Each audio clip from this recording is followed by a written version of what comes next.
Well, before I begin my formal remarks, I want to wish, I think, like everybody else in this room, President Shimon Peres, our dear and beloved Shimon, Yom Huledet Sameach. I want to make sure this goes on the record. May you live to 120, dear Shimon. In talking about leadership, there can be no better example than yours. Dear Mr. President, as President Bill Clinton said yesterday, you are a servant of humanity. And it makes us feel very good and very proud that we, as a Jewish nation, have a special bond with you and with the values that you stand for. We adore you, Mr. President.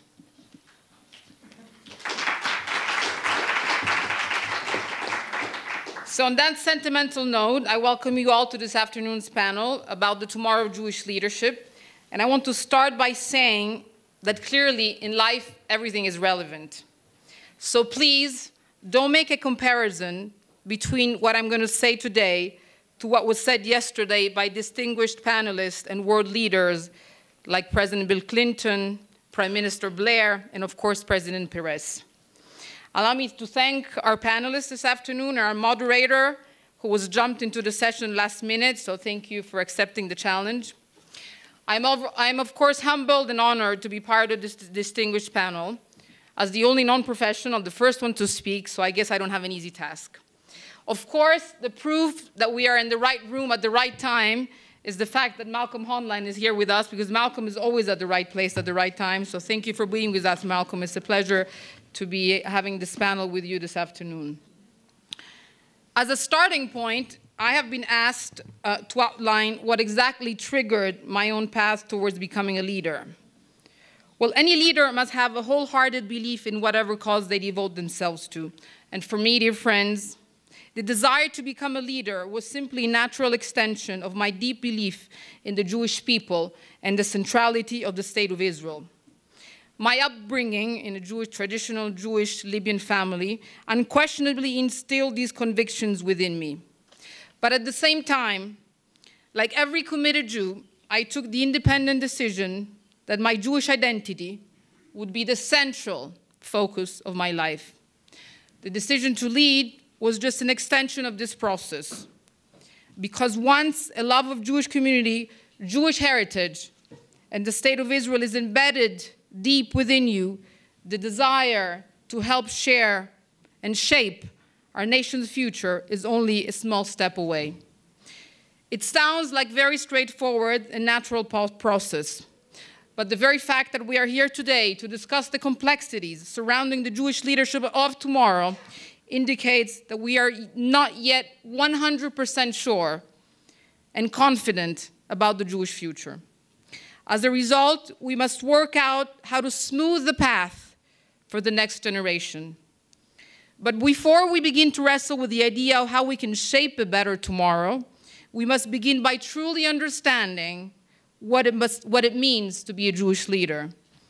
Because when we talk about Jewish leadership, we set it apart as something distinct and different to leadership in general. The term Jewish leadership rightly assumes that there is something different, something unique about being a Jewish leader. The truth is that Jewish leadership is not simply a question of leadership by Jews. Being a Jewish leader is about leading in a Jewish way. True Jewish leadership exhibits particular values and beliefs that exist at the core of our people's identity. And the best Jewish leaders do not only believe in these ideals, they proudly live by them. It is particularly instructive that the root of the Hebrew word for leadership, manchigut, comes from the same source as the word behavior. It reminds me that being a Jewish leader is not about accumulating power for the sake of being powerful.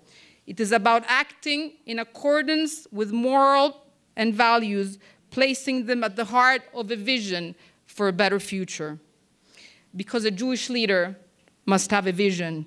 If a Jewish leader is not driven to look forward to create a better future and a better reality for the Jewish nation, then we will inevitably move backwards.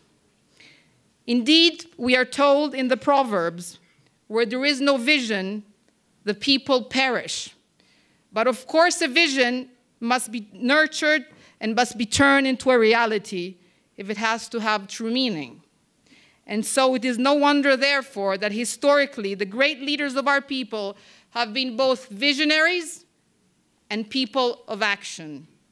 From Moshe Rabbeinu to Herzl, the giants of Jewish leadership have not just formulated a clear vision, they have understood that in order to realize their dream, it's not enough to only live a life of Jewish values. A Jewish leader must be fueled with the kind of commitment to the welfare of the Jewish nation which demands action.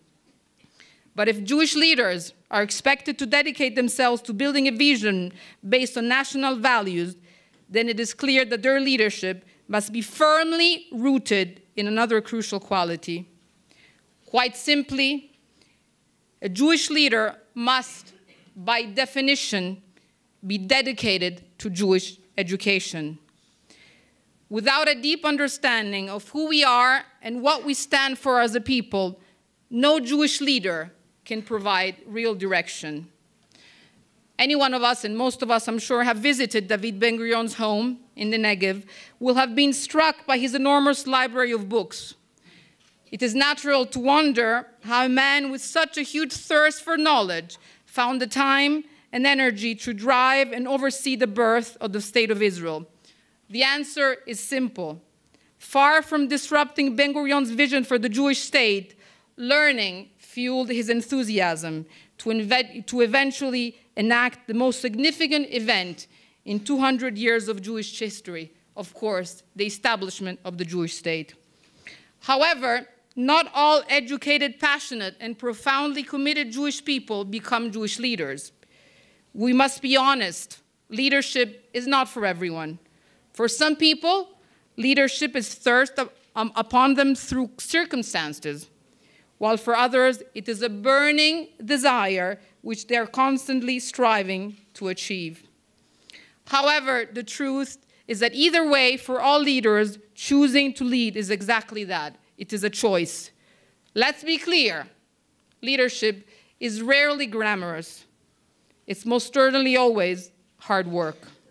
Taking action to rectify a situation is usually a much tougher decision than simply shrugging it off as an inconvenience to be dealt by others.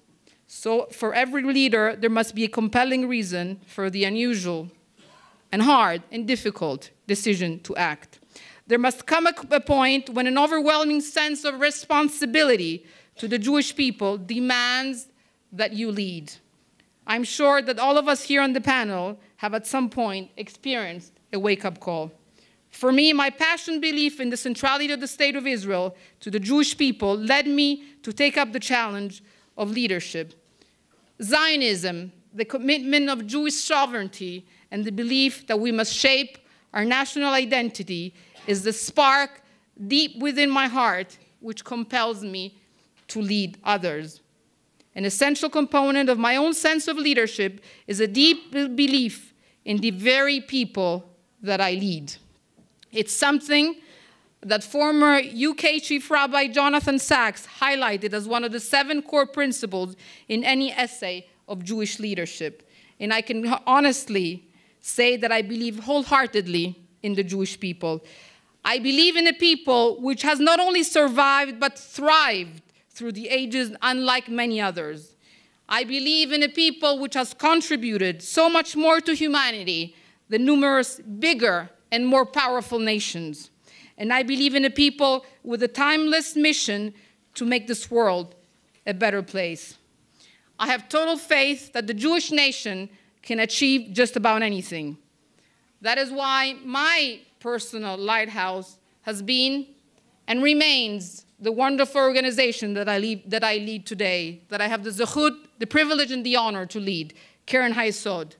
At the very core of the organization is the shared faith among Jews across the 4 corners of the world that when we come together as one people, we can achieve great things. We can even build a thriving Jewish state for the first time in 2 millennia.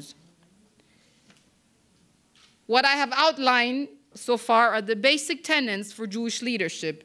They are prerequisites, that I believe any Jewish leader must buy into.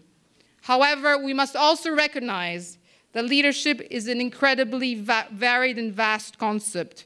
There is no single job description when it comes to being a leader. At least I haven't read or found one. Instead, there are numerous diverse leadership roles to be filled.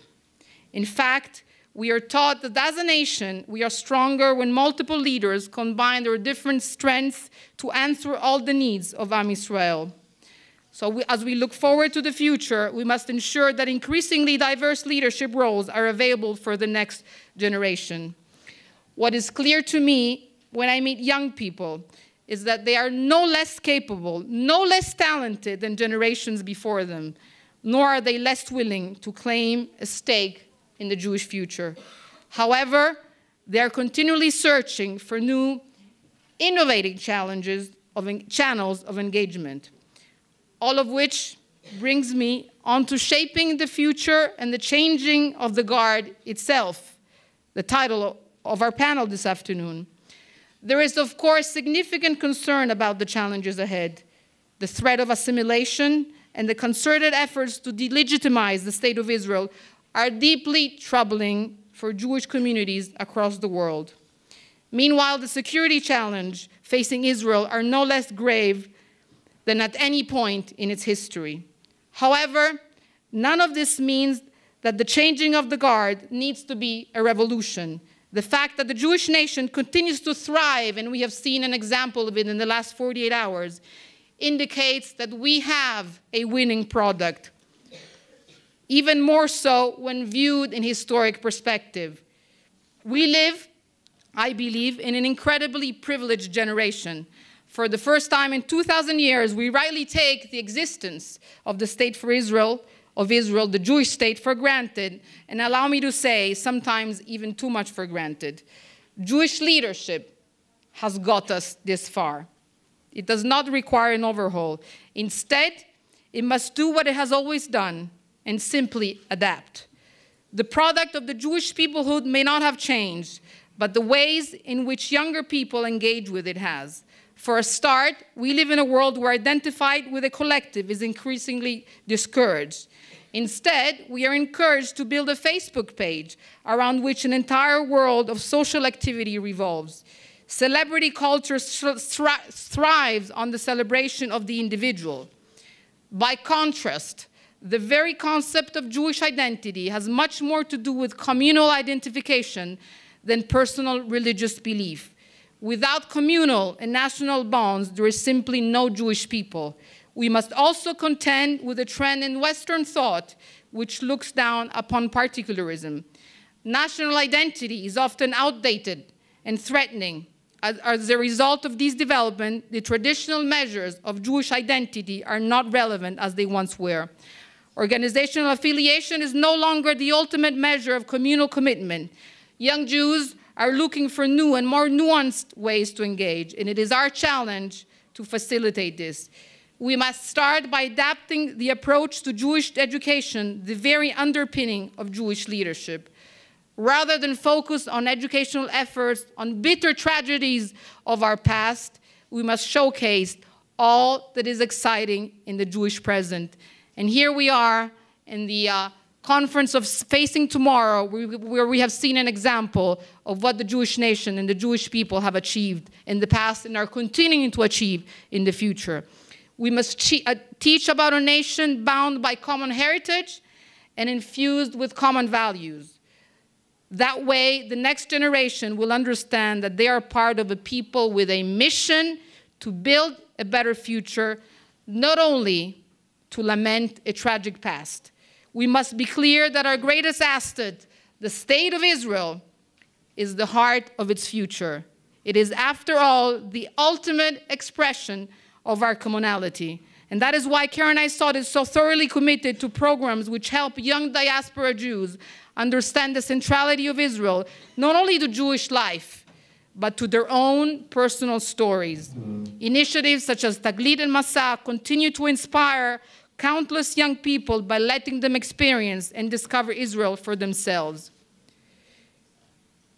When donors support programs like the ones I've just mentioned. They understand the profound impact that an individual can make while at the same time strengthening their own personal bond with Israel. So my dear friends, the key to the future is helping young people calibrate their relationship with Israel and the Jewish people to understand that they are part of a very special family. As always, education is the foundation of this process, but it must be a positive education filled with hope. After all, every great Jewish figurehead since Moses has led us with an eye to the future. The book of Devarim documents Moses' final days during which he gave Bnei Israel a formula with which to build a strong and just society. Our mission today is also to look forward to our successors with the tools with which they can lead. We must, of course, search for every innovative ways to educate, but in the end result is a message of Jewish pride, Jewish values, and ultimately an investment in the future of Israel and the Jewish people. We can surely look for a brighter tomorrow. Thank you.